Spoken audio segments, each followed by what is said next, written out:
Bueno, muy buenas tardes a todos. Bienvenidos a otra charla de PIC, de Grupo de Interés en Pediatría de la Universidad Nacional.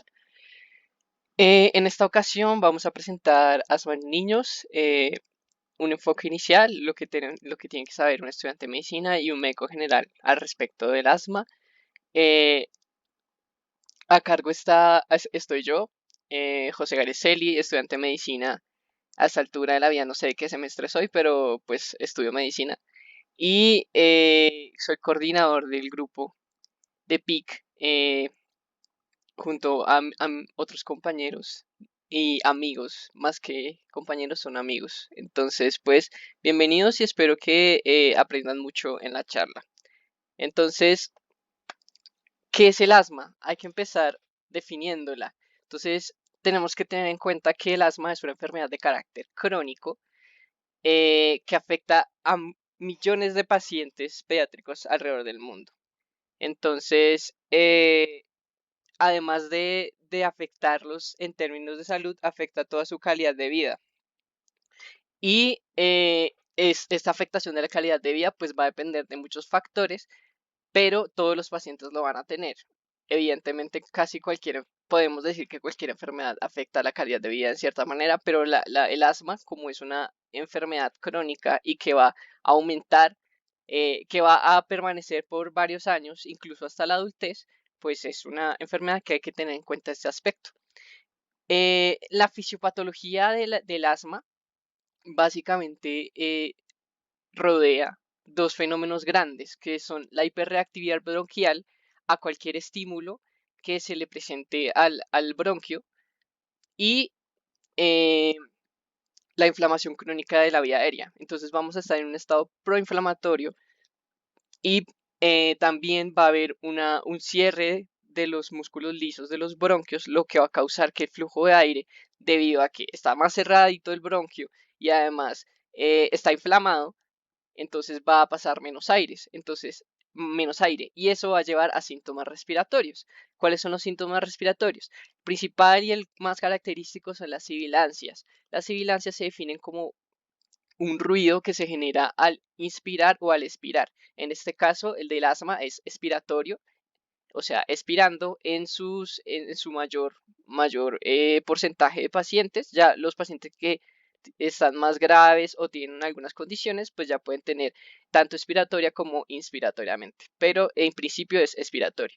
También está la disnea, que es la dificultad para respirar, sensación de opresión torácica, que pues es bien self-explanatory, y la tos de forma crónica, eh, y puede tener varias características que vamos a ver alrededor de la charla.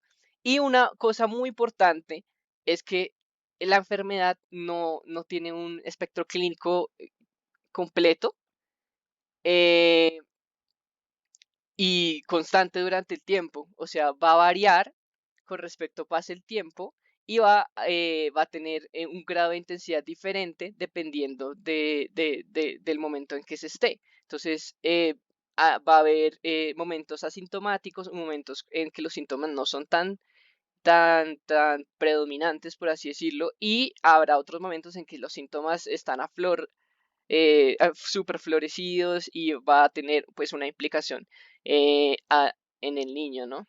O en el paciente en realidad, porque eso no es una enfermedad de niños. Entonces, vamos a abordar estos cuatro temas grandes el día de hoy, eh, que son las generalidades del asma, que incluye la epidemiología, los factores de riesgo y algunos fenotipos que están descritos del asma.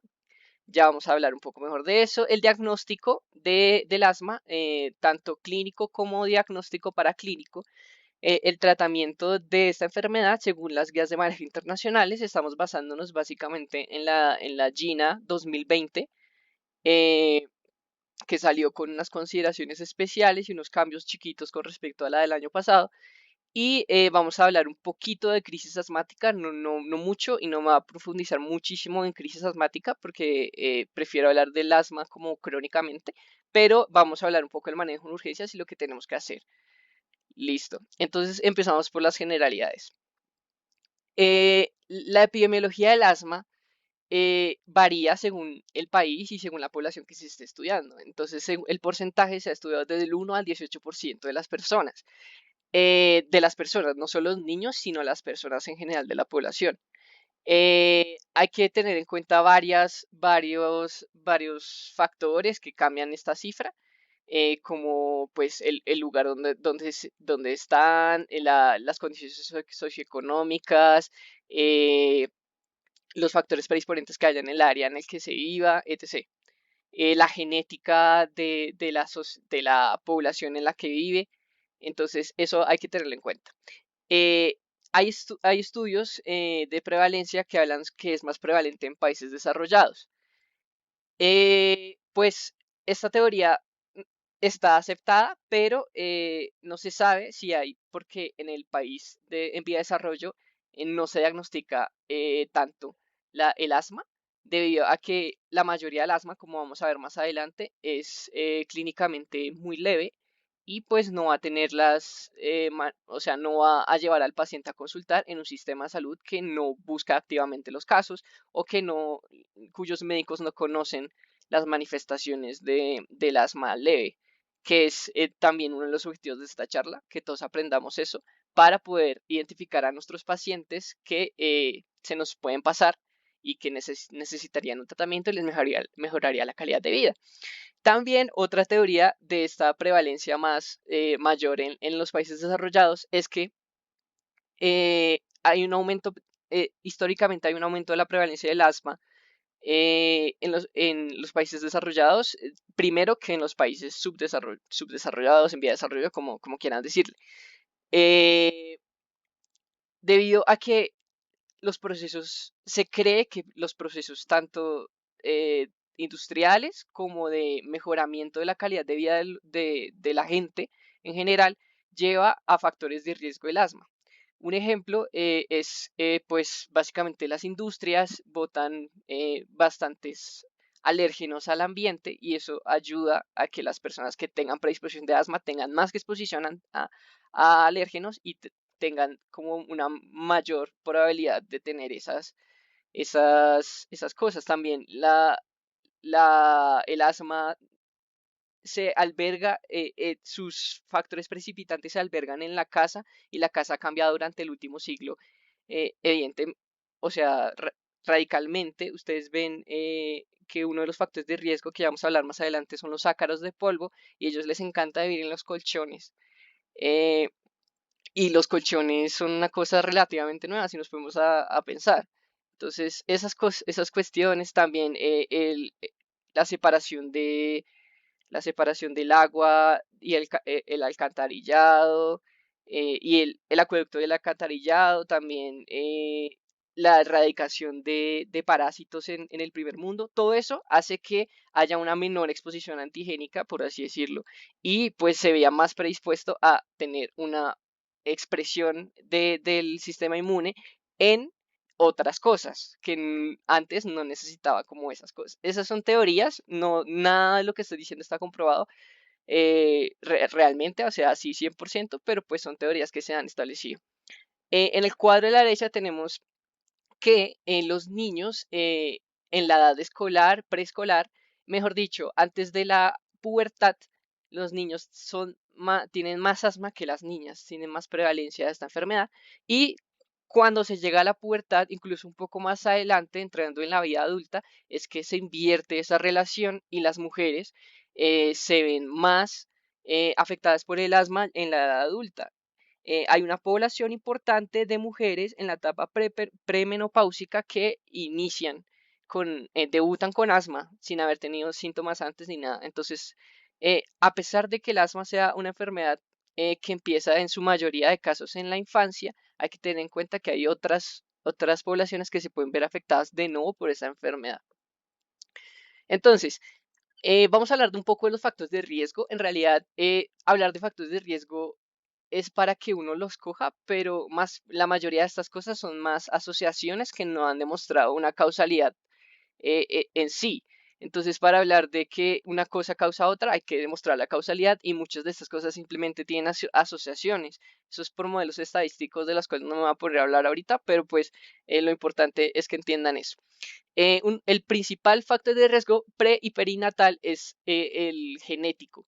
Eh, Hay muchos genes involucrados en el desarrollo de asma y que predisponen al desarrollo de asma en las personas que están súper estudiados. No quiero hablar de eso ahorita porque es tremendamente denso, pero hay un alto componente tanto genético como hereditario en esta enfermedad.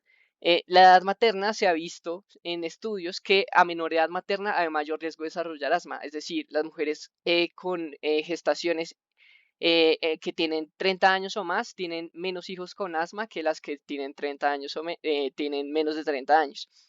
Eh, la dieta durante la gestación, se ha hablado bastante sobre esto.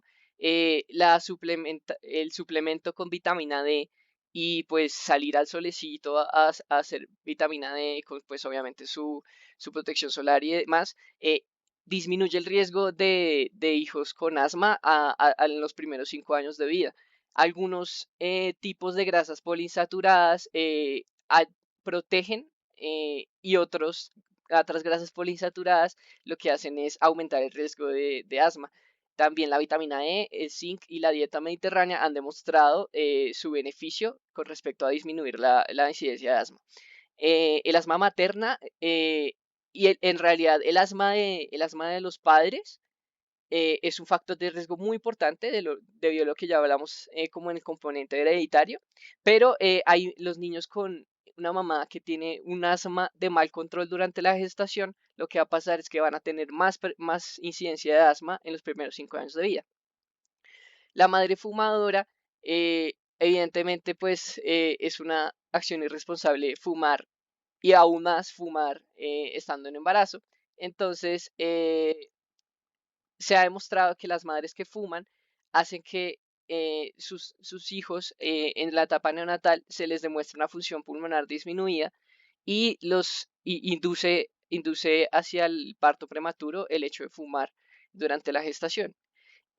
Algunos medicamentos se han visto asociados, como el uso de acetaminofén durante la gestación, el uso de IVPs como el omeprazol, el uso de bloqueadores del canal de histamina tipo 2, tipo ranitidina, se han demostrado que tienen una asociación ahí con el aumento del riesgo de asma. La preeclampsia, no sé por qué ahí puse, bueno, ahí está mal. Eh, bueno, la prematuridad, especialmente esos bebés que están prematuros extremos en la semana 22 a 24, incluso 26 de gestación, ellos tienen un mayor riesgo de desarrollar asma debido a su mal desarrollo pulmonar. Y creo que ahí me equivoqué también, la cesárea, porque esos vienen acá. Bueno, listo. Factores de riesgo. Ya en la infancia y la adolescencia, el sexo y la raza, ya habíamos hablado de que los niños tienen más asma que las niñas y luego se invierte esa relación. La raza negra y los latinos se han visto que tienen más asma que las otras poblaciones. Los valores de las pruebas de función pulmonar pues eso sí es un poco más obvio de que entre menos función pulmonar pueden predisponer a más enfermedades pulmonares, entre ellas el asma. Tener hiperreactividad de la vía aérea, eso, acuérdense que es uno de los, como de las cosas de la fisiopatología del asma, que habla de que el asma tiene que tener hiperreactividad de la vía aérea, pero no todos los pacientes con hiperreactividad de la vía aérea van a tener asma, porque, digamos, hay pacientes que tienen enfermedades del espectro alérgico, eh, que ellos van a tener dermatitis atópica, rinitis alérgica, y ellos, debido a su estado inmunológico de hiperexpresión de la inmunoglobulina E, lo que va a pasar es que van a tener hiperreactividad de la vía aérea. El asma se define como esa hiperreactividad que genera síntomas clínicos. Entonces, esa es la diferencia de eso. Las infecciones respiratorias, especialmente en la primera infancia, están asociadísimas súper comprobado al desarrollo de asma, especialmente de virus sincitial respiratorio y el rinovirus. Esa asociación está establecida y sí está muy bien argumentada. La atopía, acuérdense que es como esa predisposición que tienen las personas a desarrollar, desarrollar enfermedades del espectro alérgico, eh, como la dermatitis atópica, la rinitis alérgica, y el asma, que es como la más importante de pues, todo este espectro. Eh, tener alguna de estas enfermedades, evidentemente, es riesgo para tener asma. La exposición a alérgenos es un factor de riesgo muy claro y está dentro de los criterios que hay que tener en cuenta al momento de interrogar al paciente, en especial los ácaros que viven en los colchones y en las casas, los hongos domésticos como el aspergilo y otros, las cucarachas, especialmente como no sé, la cáscara o lo que boten las cucarachas, también está asociado a altos niveles de hiperproducción de IgE. Y las mascotas, especialmente gatos y perros, tienen, no es el pelo en sí, sino como la caspa. Y también otros animales que tengan pelito y sean peluditos, como hámsters y otras cosas. Ellos también generan ese tipo de alérgenos y pueden generar una hiperreactividad y pues asma al niño. Contaminación del aire debido a pues toda la industrialización que ya les había hablado antes. Vivir cerca de avenidas está asociado a a un riesgo aumentado de asma. Y pues exposición a gases densos como el dióxido de nitrógeno y el monóxido de carbono. La obesidad, este es un punto muy importante que hay que tocar, porque la obesidad antes como que no se estudiaba tanto porque no había gente obesa en el mundo, debido a que la desnutrición hablaba de todos los días, era cosa de todos los días. Pero ahora la obesidad, debido al aumento de los pacientes obesos, también, no solo en Estados Unidos y en el países desarrollados, sino en nuestro país también, hay que hablar de obesidad porque es un factor de riesgo importantísimo para el desarrollo de asma. Es, han, Han hecho muchas teorías sobre la asociación entre la obesidad y el asma, y la que como que coge más fuerza es que la obesidad es un estado proinflamatorio constante. Entonces lo que pasa es que pues al estar esa hiperregulación del sistema, ese hiperestímulo al sistema inmune, lo que va a generar es también un desarrollo de inmunoglobulina E y todo el espectro alérgico del que ya hemos hablado. Esa es una de las cosas, pero está más relacionado al asma que a las otras enfermedades. No se sabe por qué, tiene otras cuestiones más genéticas y más moleculares, de las cuales no voy a hablar ahorita, porque no las sé. Y también la pubertad temprana es un factor de riesgo para desarrollar asma. Eh, Dicen que es básicamente por el IMC, la misma teoría de la obesidad, y que la función pulmonar se ve afectada en los pacientes que tienen pubertades tempranas, y eso puede predisponer a desarrollar asma, más que todo en la vida adulta, obviamente. Listo. Entonces, ¿cómo es la historia natural del asma? Entonces, todos conocemos a ese niño que llega a urgencias con episodios sibilantes o el primer episodio sibilante, la famosa bronquiolitis. Eso se da en los primeros 6 años de edad, por así decirlo. Ya vamos a hablar un poco porque ese es el punto de corte. Y van a tener ese cuadro de sibilancias a la auscultación o sibilancias audibles, incluso para la madre, lo cual normalmente es el motivo de consulta, o pues la tos y la dificultad respiratoria asociada. Estos episodios sibilantes van aumentando y todo durante el tiempo, o hay niños que solo tienen uno, hay niños que tienen muchísimos, entonces pues eso divide el riesgo del paciente. Entre más episodios sibilantes, pues hay más riesgo de desarrollar asma en un futuro. Entonces se divide en dos grupos de pacientes, básicamente estos pacientes como sibilantes, por así decirlo, eh, están, es ese grupo que tienen inicio temprano de las sibilancias, que sus síntomas son intermitentes, que pasan una, dos o tres veces al año por mucho, que normalmente están asociadas a infecciones virales, especialmente en los picos respiratorios virales, que son tan famosos hoy en día. Y normalmente estos pacientes remiten, o sea, como que tienen sibilancias durante la infancia y ya en la pubertad y en la adultez ya súper tranqui, ya no van a tener más síntomas de, de wheezing, de sibilancias. Y existen esos pacientes que son de inicio tardío, especialmente en los 5, 7 años de edad, que empiezan con esos episodios sibilantes, van a tener persistencia de los síntomas eh, y no les va a frenar los síntomas, sino que se les va a ir como exacerbando los síntomas, pero nunca se les van a ir al fin y al cabo. Esos pacientes que tienen atopía, dermatitis alérgica, rinosinusitis crónica, dermatitis atópica, entre otras, que pues también acuérdense que es un factor de riesgo para desarrollarlo y la historia familiar de asma, como ya hemos mencionado antes, es muy importante. Entonces, esos pacientes normalmente van a persistir su asma eh, durante su vida o hasta bien adultos. Entonces, hay que diferenciar esos dos pacientes y ponerlos en riesgo.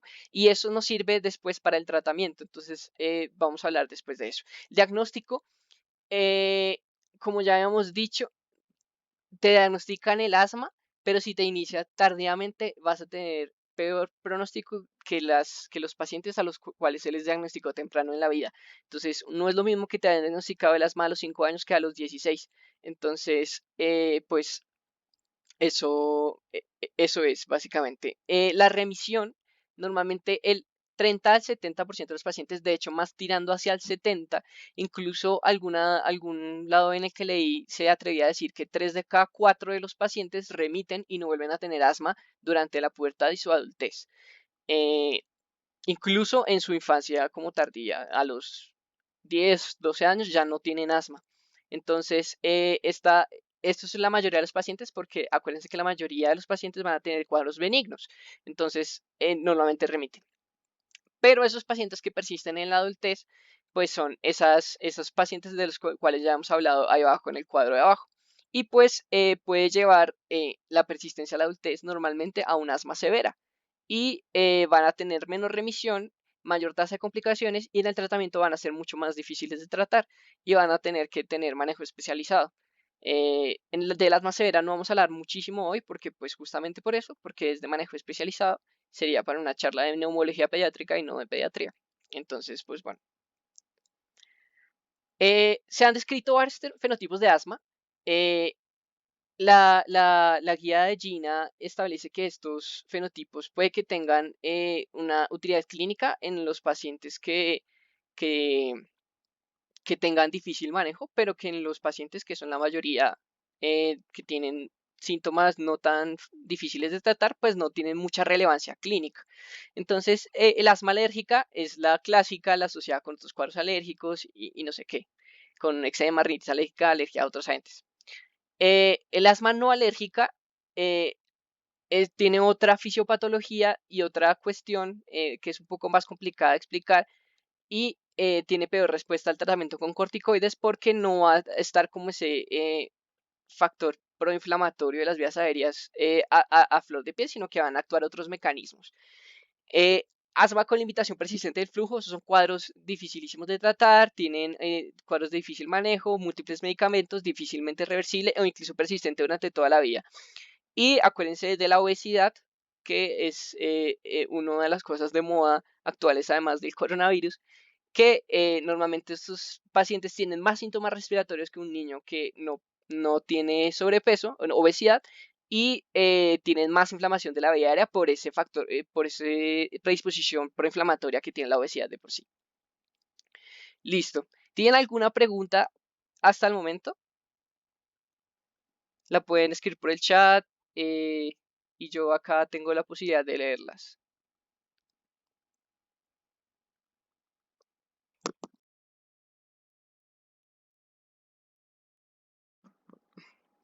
Bueno, si no hay ninguna pregunta, entonces seguimos. ¿Cómo se hace el diagnóstico de asma?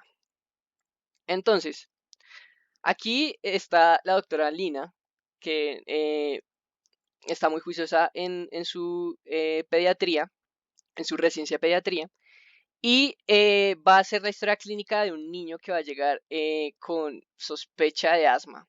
por los síntomas que tiene. Entonces lo primero que hay que hacer es determinar los síntomas que tiene el paciente, el patrón que siguen esos síntomas, si los síntomas tienen factores precipitantes y otros factores que vamos a hablar un poco más adelante. Entonces, hablemos de estas cuestiones. Entonces, los síntomas. 80% de los pacientes inician síntomas antes de los 5 años. Por lo tanto, el 80% de los pacientes van a tener normalmente un curso benigno de la enfermedad. Hay un porcentaje que se sale de eso, pero normalmente ellos son los que tienen curso benigno.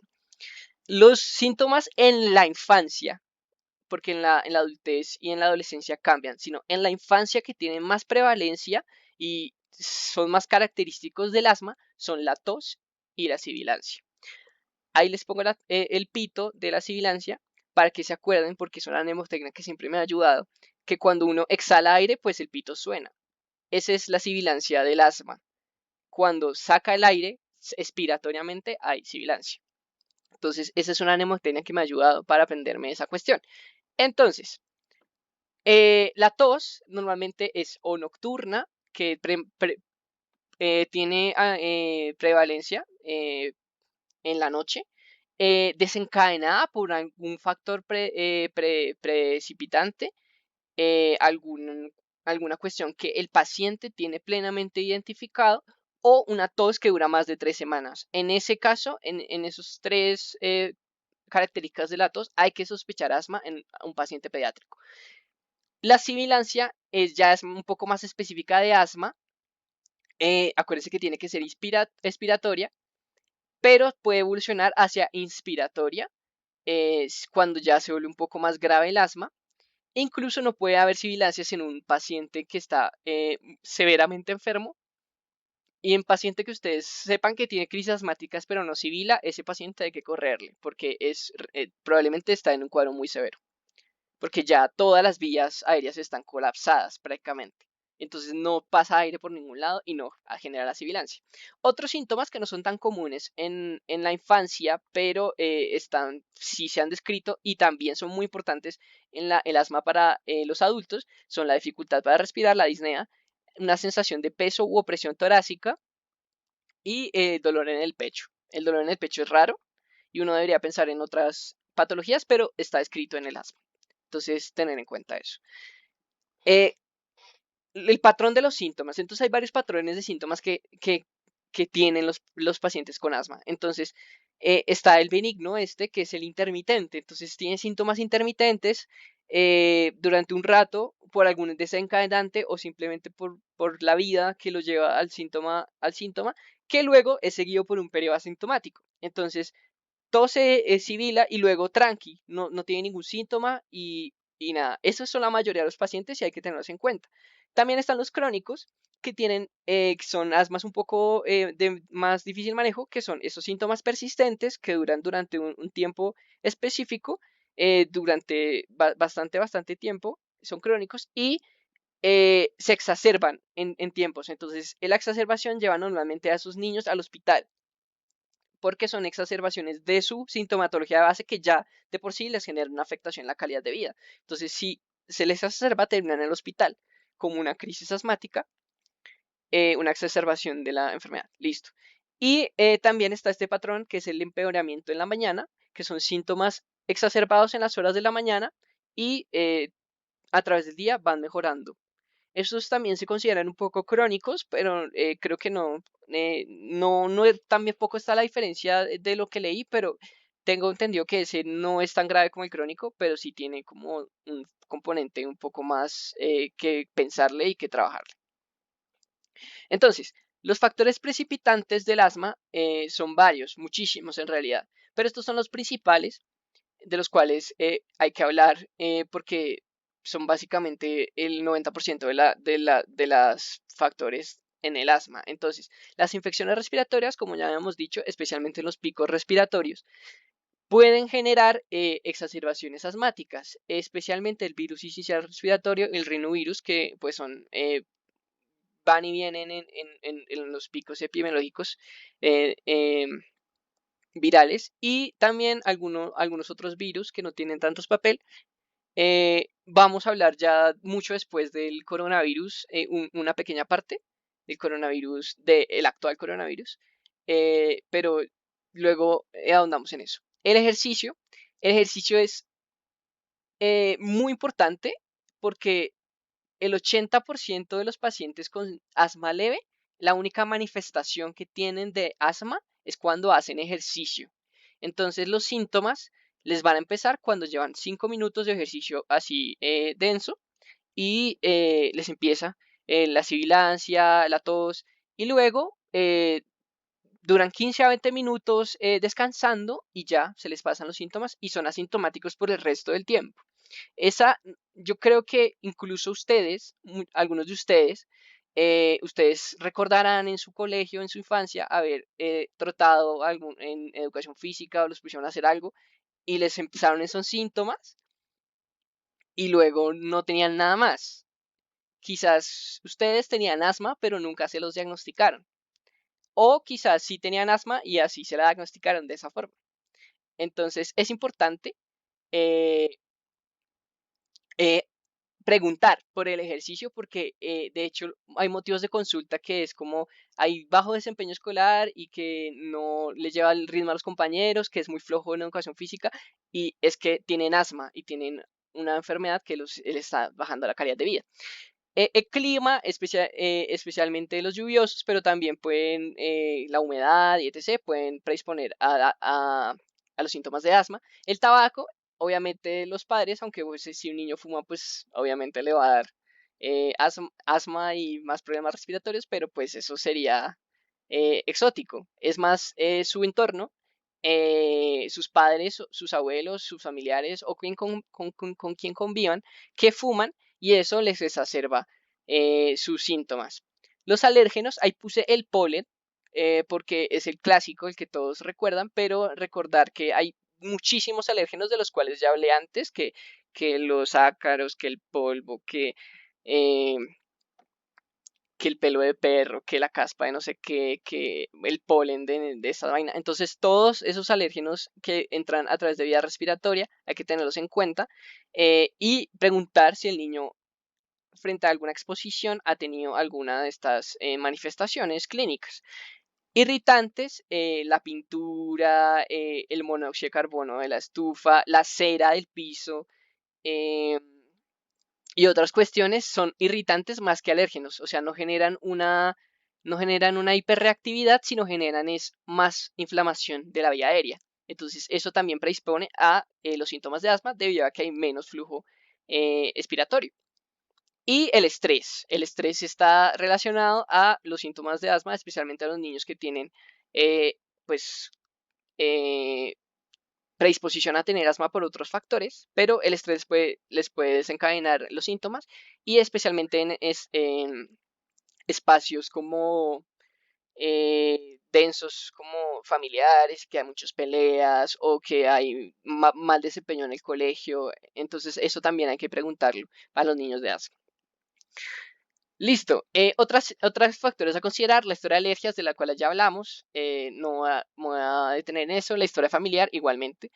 El ambiente, entonces hay que determinar en qué momento se le precipita el síntoma al niño, los síntomas. Entonces es en el colegio haciendo ejercicio o es cuando va a la casa de la abuelita porque la abuelita tiene un gato que se llama Misifus o hay alguna cuestión en alguno de los ambientes en los que convive el niño que en ese ambiente es que tiene los síntomas. Entonces, en ese ambiente hay que investigar los desencadenantes.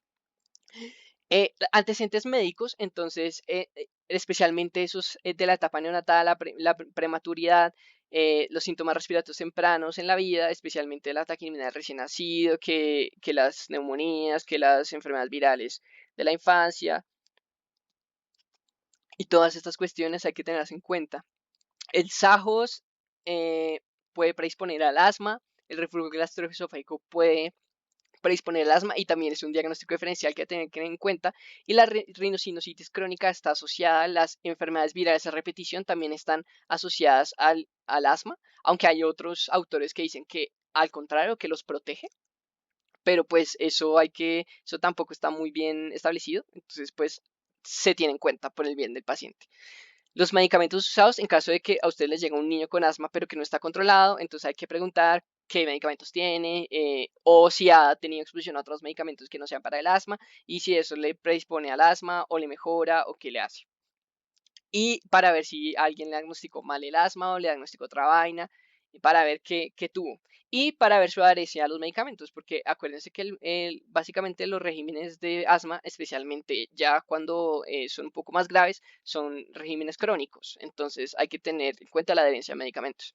Y la funcionalidad. Entonces acuérdense que esta enfermedad afecta la calidad de vida. Entonces va a alterar la asistencia al colegio, porque el niño exacerbado no irá al colegio, la realización de ejercicio en educación física, o en cualquier de sus aspectos. Si el niño quiere ser bailarín, si quiere ser patinador, si quiere ser lo que sea, entonces va a limitarle sus sueños y su calidad de vida. Y la percepción de la enfermedad que tiene el niño, porque un niño puede estar perfectamente categoría 1, leve, súper tranqui, pero si al niño le parece que su enfermedad es completamente limitante para su vida y todo, hay que tener en cuenta esa percepción que tiene el paciente para iniciar los tratamientos e iniciar el manejo del paciente. A pesar de que en ese caso no se amerita un tratamiento, incluso no se necesita un tratamiento de por sí, esa percepción puede cambiar el destino clínico. Entonces hay que tener en cuenta eso. Y al contrario, también si el paciente no quiere tantos medicamentos y eso y le afecta la calidad de vida más los medicamentos que el asma, pues hay que respetar su decisión. Listo. El examen físico del paciente. Esto es un punto muy importante porque normalmente todos los pacientes que les van a llegar al consultorio en una consulta común y corriente, si no están en exacerbación aguda, si no están en urgencias, normalmente el examen físico es normal. No van a encontrar nada, solo la historia clínica. Entonces, ¿en qué casos uno puede encontrar algo en el examen físico? Básicamente, en el asma severa, cuando hay mal control farmacológico de un asma que ya está diagnosticada, o en pacientes que tienen predisposición a tener atopía y otros síntomas alérgicos. Entonces, en esos pacientes, pues se florecen más los síntomas y pues ahí ya uno puede encontrar más o menos síntomas del asma. Entonces, si encontramos síntomas, lo que vamos a encontrar es una sibilancia expiratoria normalmente y un aumento del tiempo expiratorio. Entonces no es una relación 1 a 1, sino que se demora 1 a 2 o 1 a 1 a 5, dependiendo de la afectación que tenga el niño. Signos de rinitis, conjuntivitis y sinusitis, porque eso puede orientarnos hacia las enfermedades virales que están establecidas o a otros diagnósticos diferenciales que hay que tener en cuenta, que ya vamos a hablar de los diagnósticos diferenciales más adelante. Signos dermatológicos para buscar como atopía, dermatitis atópica o algunas manifestaciones cutáneas pues extra, de pronto para otros diagnósticos, y la obesidad, como ya he insistido como 4 veces, que es algo que hay que tener en cuenta. Entonces pesar al niño y ver que está en cifras normales. Listo, el diagnóstico del asma, ¿cómo se hace? Entonces vamos a juntar estas dos cosas. La historia de los síntomas de asma que varían su intensidad y varían en el tiempo, como ya hemos hablado. O sea, todo lo que hemos hablado hasta ahora es un conjunto para un elemento del diagnóstico. Y el segundo elemento del diagnóstico es una evidencia paraclínica de una limitación de carácter variable en el flujo expiratorio de aire. Ya vamos a hablar un poco mejor de eso y vamos a explicarlo mejor. Entonces, la espirometría es una cosa que a veces nos asusta porque las variables fisiológicas pulmonares en fisiología a veces no nos quedan muy claras. Yo me las sé ahorita porque me las estudié hace 2 horas, 3 horas, pero no porque la tenga así clarísima. Entonces, pues esto es una cuestión de estudiarlo lentamente, volverlo a estudiar, volver a leerlo, porque la espirometría es el gol estándar, el diagnóstico para los pacientes mayores de 5 años. Eh, de ahí hasta la muerte, o sea, mayores de 5 años, adultos, adolescentes, lo que sea. Entonces, no sé si ven mi cursor, creo que sí.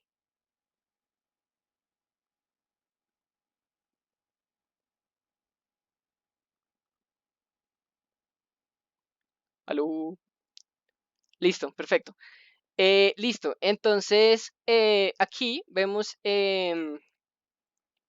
la capacidad vital forzada, aquí abajo, y este es el volumen expirado forzado en el primer segundo, el FEB1.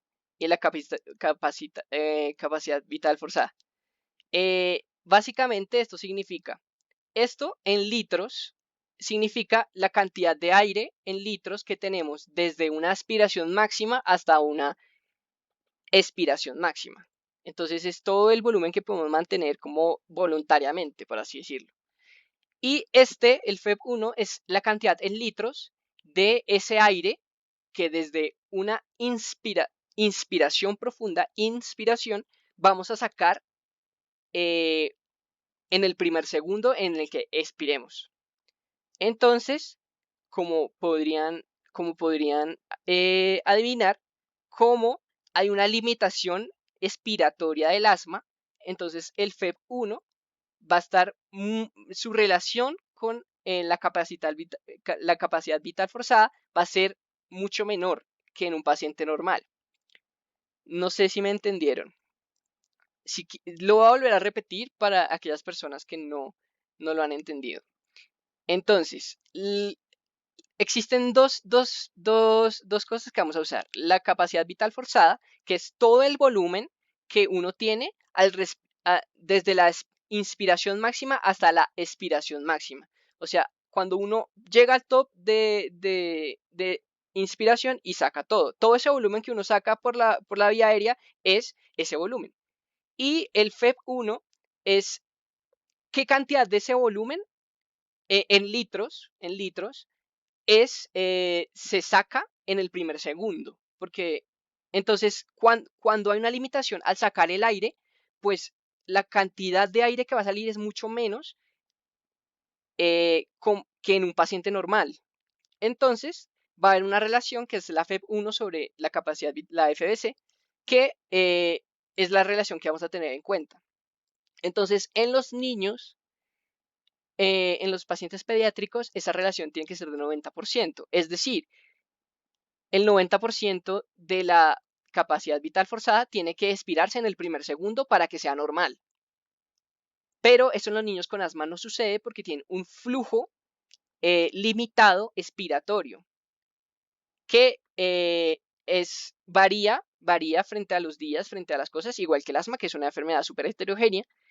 Y también va a mejorar si le aplicamos un broncodilatador, porque ese es el tratamiento del asma. Entonces, vamos a, básicamente, esa es la cuestión. Entonces, si tenemos una FEP1 sobre FBC debajo de 90, aunque bueno, ese 90, no, se me olvidó mencionarles que no es tan preciso. Esta es la que da la GINA, pero en otras fuentes encontré 80-85. Entonces, no están, eso depende del centro de salud y depende de qué protocolo se esté usando. Entonces, pues bueno, es variable esa cifra. Y aquí, entonces, va a mejorar este valor que está en rojo, si lo ven acá, que es el FEB1, pre-broncodilatador y acá post-broncodilatador. Entonces, si ustedes ven acá el 65% sobre el 93%. ¿Cuál es el 100%? Es un valor teórico que pone el técnico, o bueno, no sé si hay unos valores internacionales que están establecidos para eso y varían según la raza y la edad y depende de muchas cosas. Pero aquí el 65% tiene una eficiencia aspiratoria del 65%, por así decirlo. Y con el broncodilatador tiene una eficiencia expiratoria del 93%. Y entonces esa mejoría es del 44%. Y la mejoría tiene que ser del 12% para establecer el diagnóstico. El 12 lo dice la GINA, otros lados dicen el 8%. Entonces, pues esos valores exactos, pues hay que discutirlos y hay que estudiarlos, porque dependiendo y saber que es el centro donde uno va a remitir al paciente, pues qué valores tienen para comunicarse bien. Y según las guías internacionales, pues dependiendo de eso. Entonces, esto es el diagnóstico de la espirometría. Es un poco denso, pero espero lo hayan entendido. Otros test diagnósticos que del asma está el test de broncoprovocación, que es como la segunda, tercera línea para diagnosticarla. Básicamente lo que queremos es hacer que haya un estado de hiperreactividad bronquial, que es la otra característica del asma, y eso lo vamos a hacer con un medicamento que se llama la metacolina, o introduciendo aire, o haciéndolo con el ejercicio. ¿De qué depende usar cualquiera de esas tres? Evidentemente de la disponibilidad, y también la metacolina es más sensible y el ejercicio es más específico. Al contrario, perdón, el ejercicio es más sensible y la metacolina es más específica. O algo, alguna de esas dos. Entonces depende de esa cosa. Depende de lo que queramos buscar. El test terapéutico, vamos a empezar tratamiento como si tuviera el diagnóstico, y vamos a vigilar el paciente 2 a 3 meses con la terapia. Entonces, si el paciente mejora y pues no tiene una espirometría normal, pero de todas formas mejora mucho su calidad de vida, pues el diagnóstico se hace así, porque la espirometría no sale alterada en todos los pacientes. Esta opción es muy importante y súper usada en los niños menores de 6 años, porque ellos no tienen la capacidad de colaborar en una espirometría, porque es un examen que requiere colaboración del paciente. Otra prueba, las pruebas cutáneas de alergia, el, que te ponen ahí, te chuzan o te echan alérgeno en el bracito y te marcan. Eso te ayuda a probar si tienes atopía, y aumenta la probabilidad de asma, evidentemente, pero no diagnostica el asma, simplemente como un indicador clínico. Y la radiografía de tórax no se utiliza como diagnóstico de asma, porque no tiene ningún signo así específico, pero es importante si sospechamos otros diagnósticos, digamos una neumonía, una alteración estructural, una malformación congénita, algo que nos haga pensar que ese asma que nosotros queremos diagnosticar no es asma, sino que es otra cosa. Entonces, pedimos una radiografía de tórax para el diagnóstico. Listo. Entonces, ¿cómo se hace el diagnóstico en pacientes de menores de 5 años? Porque ellos no pueden hacer espirometría. Entonces, vamos a hacer un diagnóstico por probabilidad o por juicio clínico. Entonces, aquí está el cuadro que pone la Gina para el diagnóstico de esta población. Entonces, depende de los síntomas, depende de la periodicidad de los episodios y de la cronicidad de los episodios afuera de las cosas. Y también en el de Most Have Asthma tiene pues la atopía y eso. Entonces, esos criterios, pues elegimos al niño y decimos como muy pocos tienen asma, algunos tienen asma y la mayoría tienen asma. Entonces, a partir de eso vamos a iniciar a diagnosticar y a empezar a sospechar el asma. Uno no diagnostica normalmente asma antes de la espirometría, pero si el niño tiene un compromiso importante y le podemos mejorar la calidad de vida con el tratamiento diagnosticándolo, pues no sobra y está bien. También hay que tener en cuenta que estas manifestaciones que están establecidas acá pueden cambiar alrededor del tiempo. O sea, un niño que tiene asma tranqui, de few have asthma, básicamente puede volver a most have asthma en el tiempo y complicarse y viceversa. Entonces hay que tener en cuenta eso. Listo.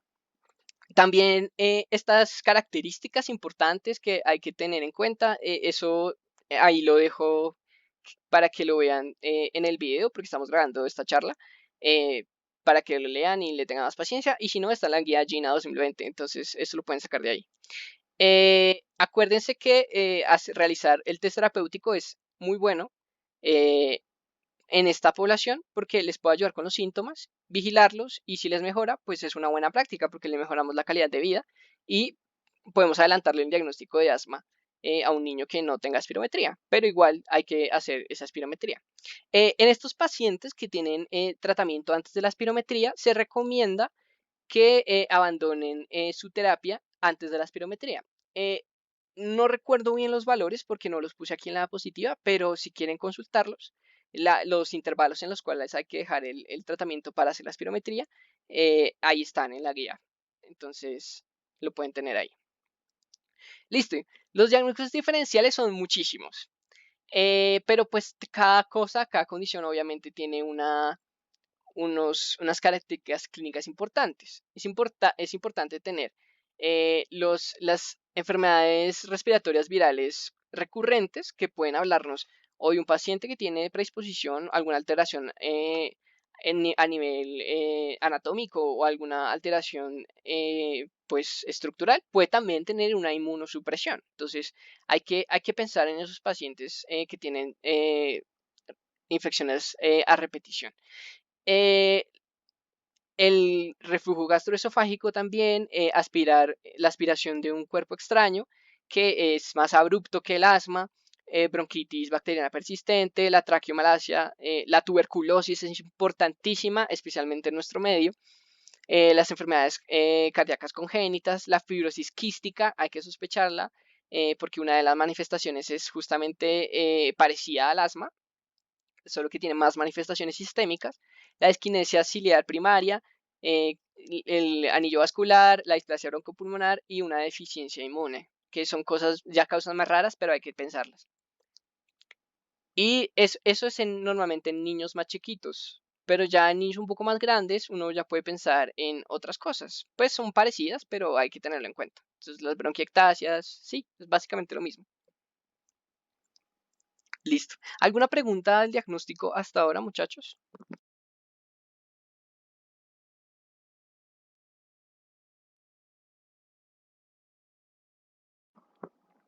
Las guías para Colombia mencionan que se sospecha de asma cuando el índice está por debajo de 80. Sí, es que ahí varían los valores.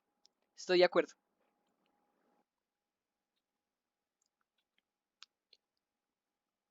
¿Algún comentario, alguna pregunta? Listo, entonces seguimos. El tratamiento. Entonces, ¿cuáles son los objetivos del tratamiento del asma? Básicamente dos. Control de los síntomas y mejoramiento de la calidad de vida del paciente, como ya hemos insistido. Entonces, si no tiene síntomas y el paciente puede cumplir sus sueños y ser bailarín, perfecto, porque le estamos tratando la enfermedad y está súper bien por el paciente. Y la otra es disminuir el riesgo de exacerbaciones, la morbilidad y la mortalidad. Ahí puse una imagen un poco macabra, perdón, pero estos pacientes que no se controlan, y si no los controlamos desde un principio cuando es tranqui, pueden evolucionar hacia asmas graves y puede matar al paciente pues, por no haberlo manejado a tiempo. Entonces hay que tener en cuenta eso.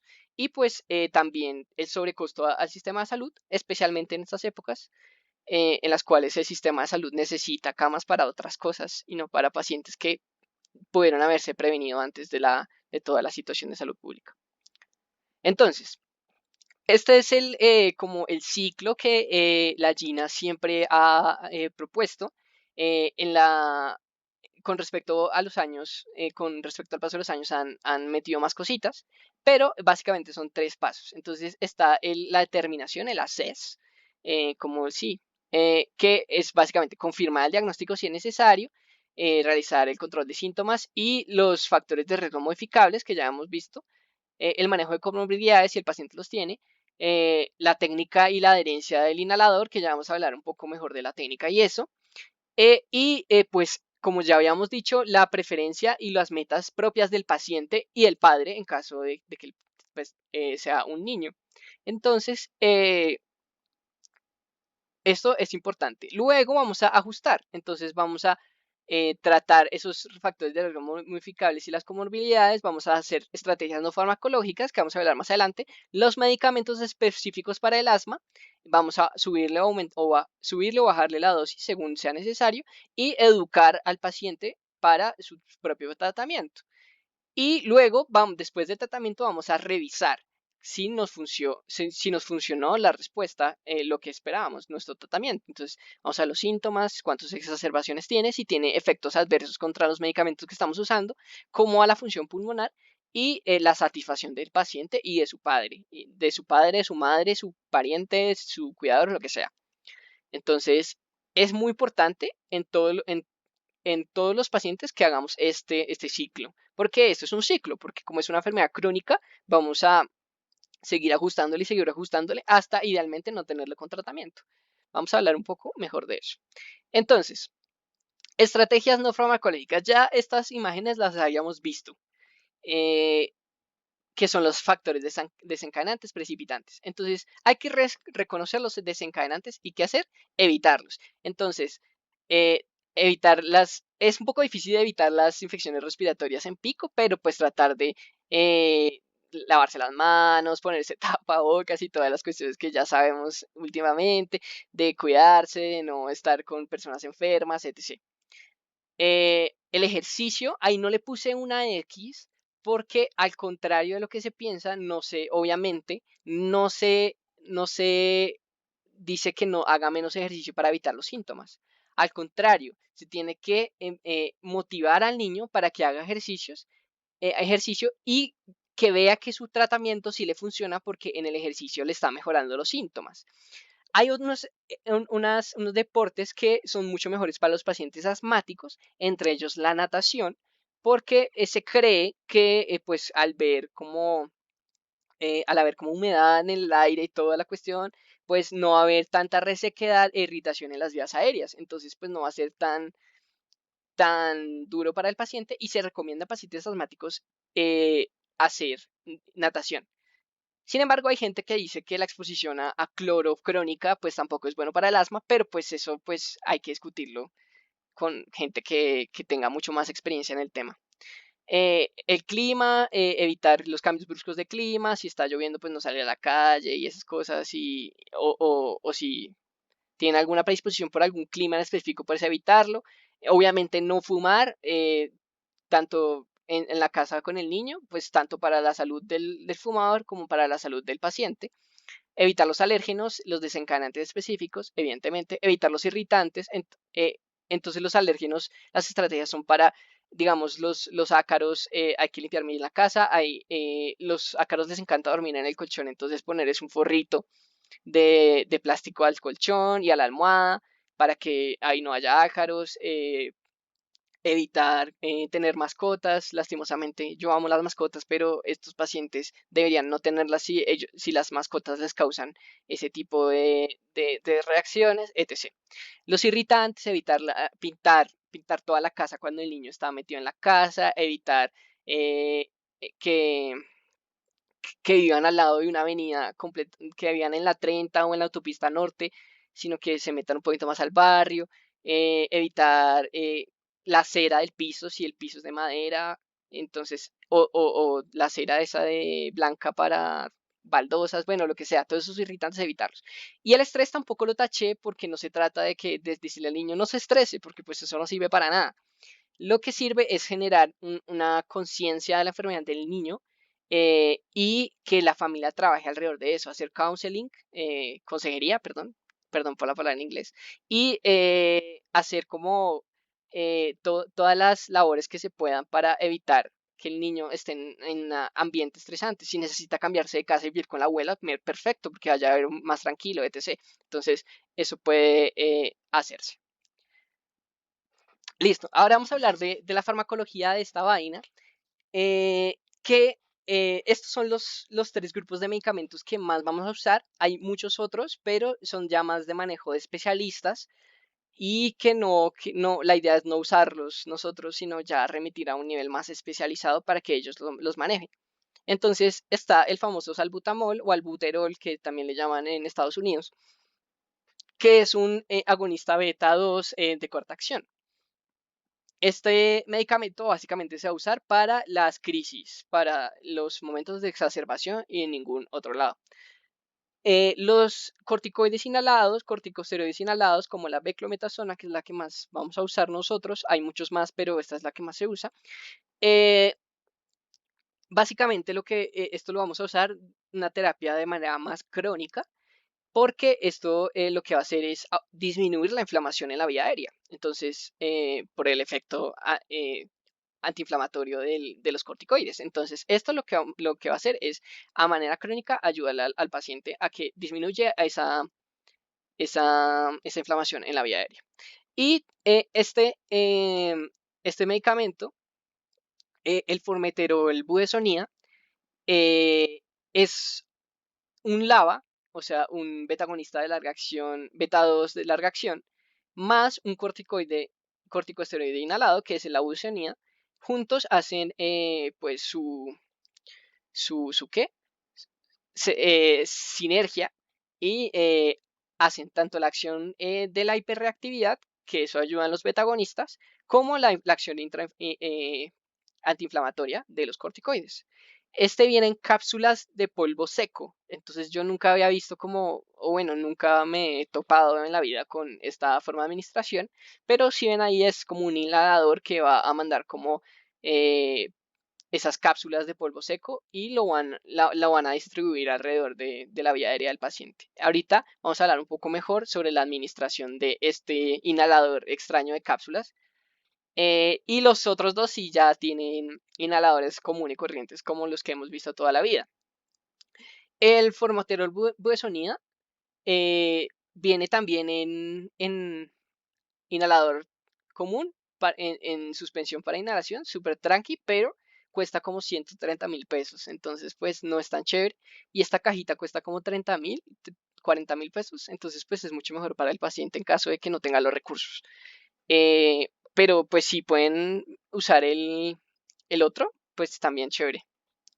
Listo. Entonces, el tratamiento se divide en los grupos etarios. Entonces, esta es el algoritmo de la GINA para el tratamiento de la enfermedad. Entonces vamos a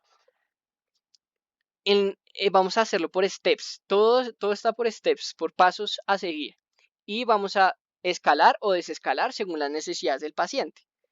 Entonces, el primer step en los niños que tienen bajos síntomas que están asociados simplemente a gripas y a infecciones respiratorias altas, y tienen muy pocos síntomas entre crisis, intercrisis, entonces lo que vamos a usar es un SABA, un betagonista de corta acción, cuando tenga la crisis y ya, no vamos a usar nada más. Y esa es la mayoría de los pacientes de esa edad, la mayoría. En el paso 2, cuando si eso no funciona, o pues está como esas características clínicas que están abajo, que tienen un patrón un poco más persistente, que tienen más de 3 episodios al año, etc. Entonces, le vamos a empezar el corticosteroide inhalado en dosis baja de manera diaria. Y ahí vamos ajustando, podemos darlo cada 24, podemos darlo cada 12. Y también podemos ver, en el step 3 es básicamente doblar la dosis, entonces eso podemos doblarle en la administración o en el intervalo. Entonces hay que cuadrar eso y pues eso se negocia con el paciente, como le quede más cómodo, pero pues el step 3 es básicamente doblar la dosis del step 2. Y el step 4 ya nosotros no nos metemos ahí, mandamos al neumólogo y que el neumólogo haga lo que él sabe hacer o ella sabe hacer. ¿Listo? O ella, como se identifique. Bueno, en pacientes de 6 a 11 años cambia un poco la cosa, no cambia mucho. Aquí básicamente es el step 1, que son síntomas menos de 2 veces al mes. También la misma vaina, SABA eh, en crisis. En adultos se ha estudiado que dar SABA únicamente solo aumenta la mortalidad de los pacientes eh, en vez de mejorar como el pronóstico del paciente. Pero eso se ha estudiado en adultos. Entonces aquí como están como grandecitos un poco ya los niños, pero no. Entonces también eh, sugieren dar corticosteroide inhalado cada vez que se tome un SABA o dar dosis bajas de corticosteroide y no dar nada más. Pero pues no está tan estudiado en niños, entonces es mejor solo dar el SABA. Pues es la opción que Gina nos sugiere como primera línea. El step 2 vamos a hablar de corticosteroide en dosis bajas. El step 3 básicamente ahí sí nos introducen el formoterol budesonida o bueno, el LABA con corticosteroide, el que esté, pero el formoterol budesonida es el que se encuentra en Colombia, o subir la dosis al corticosteroide dependiendo de las necesidades y las preferencias del paciente. El 4 ya le aumentan la dosis al corticosteroide con LABA. y ya refiere al neumólogo y a alguien experto en asma, porque ya el manejo de arriba ya necesita medicamentos un poco más avanzados. Y como ven ahí arriba, dice como los síntomas que tiene que tener el paciente para uno pensar en qué step ponerlo. Eso es muy útil. Ahí, si van a ver el video de la charla, ahí pueden pausarlo y pueden verlo y leerlo bien. Y pues ahí está. Y el reliever el de los síntomas en las exacerbaciones sigue siendo el betagonista de corta acción siempre. Y en los pacientes mayores de 12 años, que son los adolescentes, lo que vamos a hacer es seguir el algoritmo de los adultos, que está raro porque esta es una actualización del 2020 porque en el 2019 habían dicho otra cosa, pero en el step 1 lo que vamos a hacer es empezar corticosteroide con formoterol para aliviar los síntomas como para controlarlos. Se prefiere el corticosteroide y el formoterol para esas cosas, porque han hecho estudios de que al parecer los SABA aumentan la mortalidad y son malos. Entonces, como que en adultos sí hay varios estudios sobre eso, entonces es mejor como usar esas alternativas. Acuérdense que el asma en los adultos es un poco más maligna que el asma en los niños, entonces pues me imagino que también la población es un poco diferente y por eso esas opciones están a la mano. El step 2 es muy parecido, el step 3 parecido, el step 4 parecido, el step 5 pues ya es manejo especialista con anti-IgE y un montón de medicamentos súper avanzados de las cuales no hablaremos. También eh, están las dosis acá. Las dosis no, sino los síntomas que tenemos que tener en cuenta para poner a un paciente en un step específico. Listo. Entonces, aquí pues les dejo las dosis, no las voy a leer una por una, las dejo para que pausen el video y las lean en caso de que la necesiten. Ese es en mayores de 12 años y este es en menores de 12 años. Ah, no, este es en menores de 5 años. El otro entre 6 y 11 no lo puse, pero pues está en la guía de la Gina. Perdónenme ahí por no ponerlo. Ahí están las dosis perfectas, las bajas, las medianas y las altas. Listo. ¿Qué hay que considerar en la terapia? Hay muchos pacientes que llegan exacerbados, sin control de síntomas súper malos, y lo único que se hace es subirle la dosis y no mejora, y no mejora, y no mejora. Lo que pasa es que nadie le ha enseñado al paciente cómo usar el inhalador y pues no está recibiendo medicamento de ninguna forma porque no sabe usar el inhalador. Entonces, en la estrategia IEPI nos pone estos cuadritos súper bonitos para ponérselo a los pacientes y eh, que enseñemos a usar el inhalador al paciente dependiendo de su edad.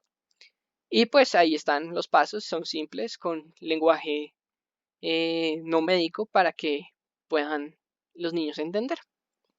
Esto es una estrategia bonita de IEPI y pues la recomiendo usar en caso de que tengan un niño con inhaladores.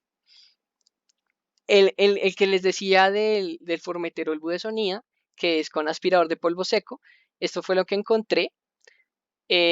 Básicamente es estos pasos, es parecido, inhalar abierto, exhalar todo el aire, inhalar todo el medicamento, esperar 10 segundos y exhalar y luego lavarse la boca. Y revisar que la cápsula esté vacía, en este caso sí es esa consideración, porque puede que la cápsula, como que el aparato, el inhalador, la aprieta y la saca al aerosol, por así decirlo. Pero si la cápsula pues no totió, pues no hubo, no se recibió nada de dosis nadie, entonces pues no sirve. Y ya, así se usa el inhalador de polvo seco. Hay otras formas farmacológicas, pero son de medicamentos más densos que no quise tomar porque no son de nuestro manejo de todos los días. Listo. El seguimiento a la respuesta clínica del paciente tiene que ser cada 2 o 3 meses. O si el paciente está muy malito y necesitamos verlo más rápido, pues lo vemos más rápido. Pero estándar, 2 a 3 meses el seguimiento, a ver si cómo va el tratamiento y ahí hacemos el ciclo que ya les había mostrado antes para ver cómo va el paciente y para mejorar sus síntomas y su calidad y mejorar su calidad de vida. Y cuando haya un control clínico bueno durante 3 meses, desescalamos la terapia según los steps de la GINA. Entonces, ahí los pacientes, si se controlan bien y no tienen ningún factor de riesgo ni nada, pues eso ya es como más individualizar al paciente, porque si sabemos que le vamos a bajar la terapia y se va a empeorar, pues no se la bajamos, pero se la dejamos controladita, súper bien. Pero si es un paciente benigno que ha mejorado, ha hecho todas las cosas, pues le bajamos la terapia para que, para que no tenga tanto medicamento y pueda al fin abandonar todos los medicamentos y simplemente atenerse a los estilos de vida que le evitan las exacerbaciones. Listo. Eh, vamos a hablar un poco de crisis asmática rápidamente. Aquí está el algoritmo, por si quieren leerlo. Eh, pero básicamente lo que se sugiere es que los padres reconozcan la crisis en el hogar. Entonces, vamos a enseñarle a hacer educación a los padres para que tengan la capacidad de reconocer las crisis y los síntomas que tiene el paciente y así puedan iniciar el tratamiento antes de llevarlo al hospital.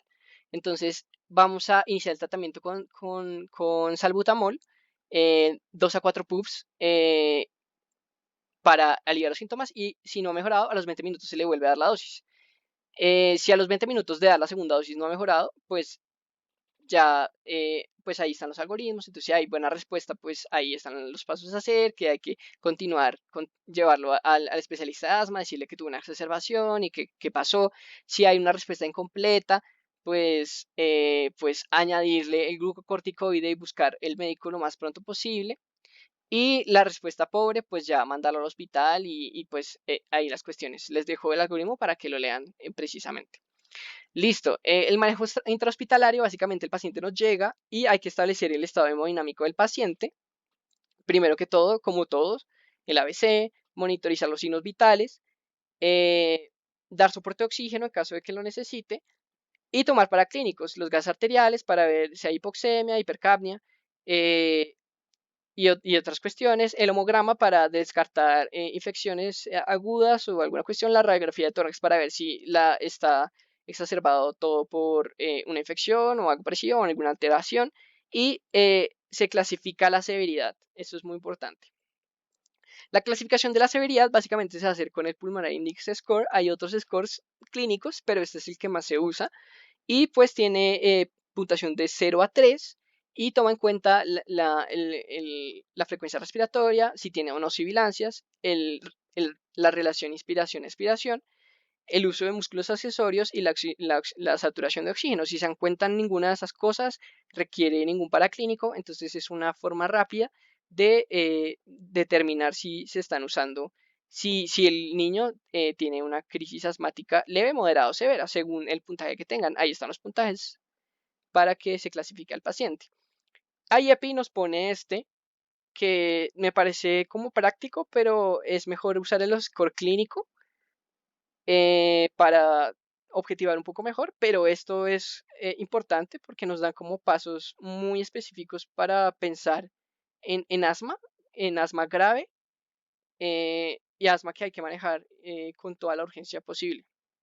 Entonces hay que tener en cuenta también estos síntomas que IEPI nos propone. El manejo intrahospitalario depende del score y pues ahí lo dejo para que lo vean.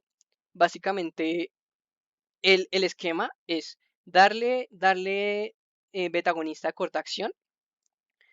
Podemos darle bromura y pratropio, que es un anticolinérgico, para evitar la hiperreactividad, para manejarla, perdón. Y nebulización o inhalado, dependiendo de la gravedad. También el corticoide puede darse oral o IV. El sulfato de magnesio, cuando ya es un poco más grave, tiene evidencia en asma, en exacerbación de asma. No tiene bastante, pero es una práctica clínica que se recomienda. Y ya en los cuadros severos, básicamente usar terbutalina o epinefrina para abrir la vía aérea como sea y buscar la UCI, porque esos pacientes pues se complican muy gravemente. Listo.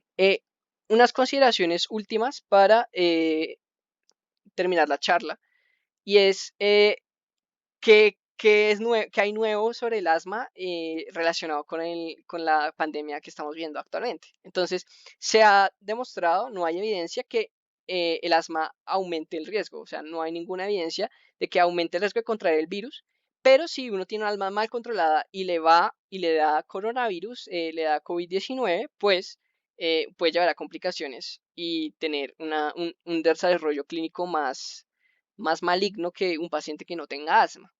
Eh, Se recomienda que debe seguirse el esquema de tratamiento actual, no hay que cambiarlo, no hay nada. Hay algunos artículos sugerían al comienzo de la pandemia que los corticoides inhalados tenían efecto y empeoraban el curso del COVID-19, pero no se ha demostrado, no tiene evidencia, entonces se recomienda que se sigan los tratamientos. Y en el ambiente hospitalario no deben usarse nebulizadores porque pueden aerolizar el virus y pues llegar a toda la sala respiratoria a tener COVID-19. Pues no es tan chévere. Entonces, pues evitar el uso de nebulizadores cuando sea posible. Y si se necesita, pues tratar de alejar a todos los pacientes del nebulizador, sino solo el paciente que lo necesita. Listo. Entonces, vamos a ir con un caso clínico para terminar la charla y no sé si me quieran ayudar con el caso clínico. Entonces tenemos un paciente masculino de 7 años de edad, ingresa a su consultorio para control de pediatría. Entonces la madre refiere que todo anda bien, súper tranqui, excepto por el desempeño escolar, debido a que el paciente ha perdido 2 bimestres de educación física porque el profesor se la tiene montada por flojo. Al interrogar más a fondo, el paciente refiere que al realizar ejercicio en la clase de educación física empieza a tener tos y le falta el aire, por lo que no le puede llevar el ritmo a sus compañeros. Entonces, la pregunta es, ¿qué más le preguntaría al paciente y a su madre? Entonces, si quieren escribir en el chat o quieren abrir el micrófono, están invitados.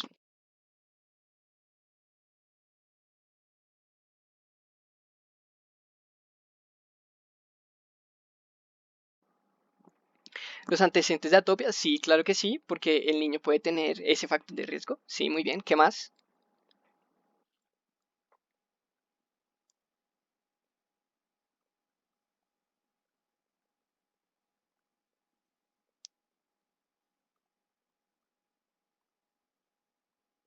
Si quieren abrir su micrófono, si quieren escribir en el chat, súper, súper tranqui. Otros agravantes, sí, exactamente, porque no solo puede ser por un asma inducida por ejercicio, sino por otras cuestiones. ¿Qué más se le puede preguntar?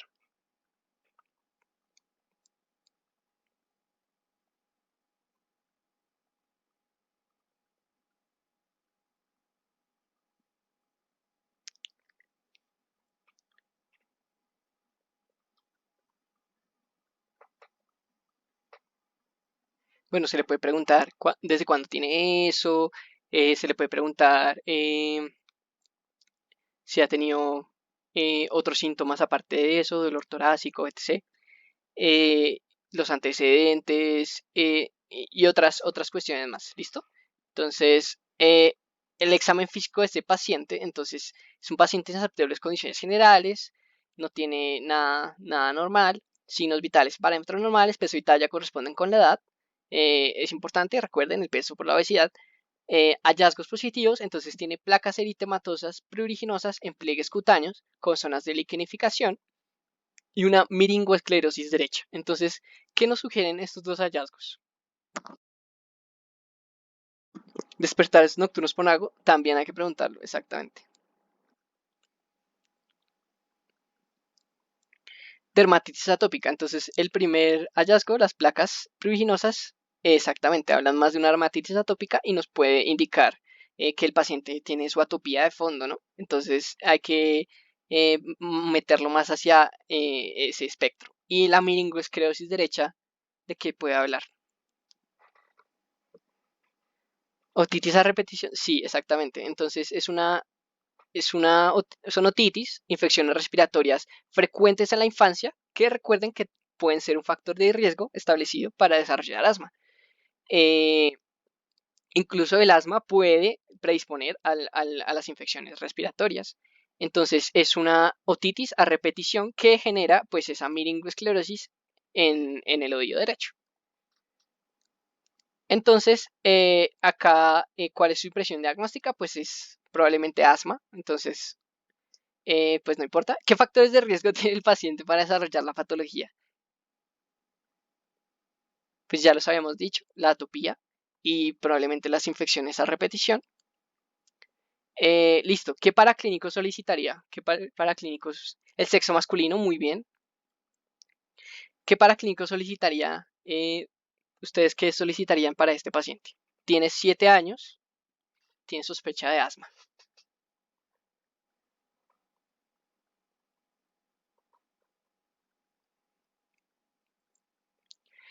La espirometría, claro que sí. La radiografía de tórax, no sé, porque se sabe, es más para descartar otros diagnósticos, en caso de que sospeches otra cosa. Entonces, no, yo no le pediría radiografía de tórax de inicio. O sea, si el estudio como que no me lleva muchas cosas y pienso en otras etiologías, podemos pedir la radiografía de tórax.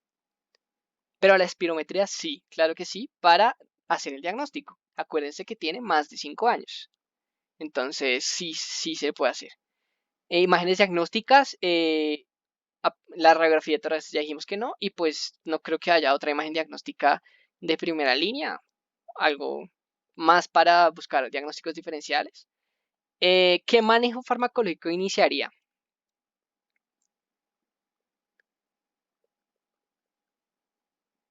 ¿Qué opinan ustedes?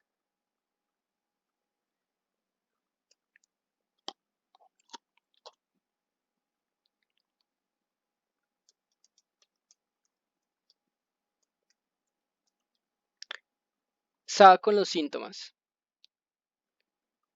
Sí, sí, de acuerdo, estoy de acuerdo. ¿Qué haría que, ahí se me olvidó preguntar, ¿qué toca hacer antes de iniciar el manejo farmacológico? Porque si no le damos SABA a todo el mundo.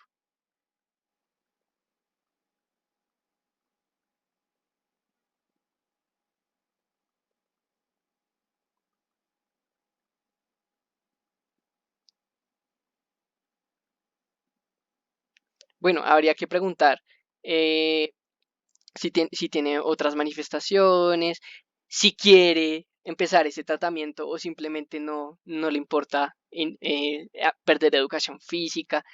eh, si cree que el medicamento le va a mejorar la vida. Entonces, eso es importante preguntarlo porque mandar por mandar el medicamento tampoco, porque estamos sobre medicalizando la vida.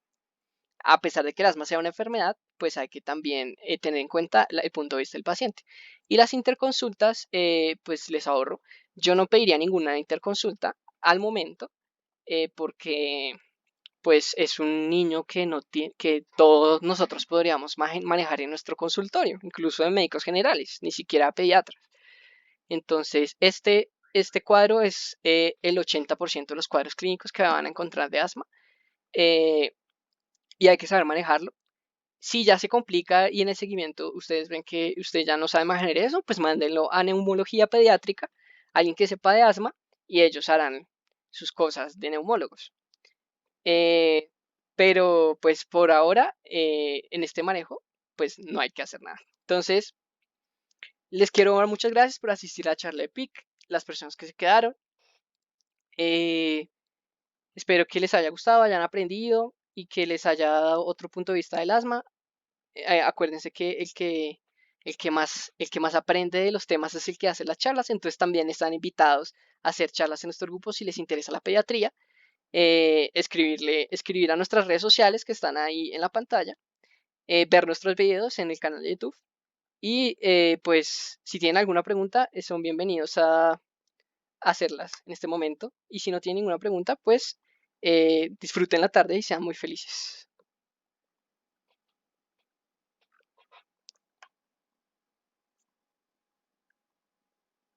Ninguna pregunta, listo muchachos. Entonces un abrazo y pasen buena tarde.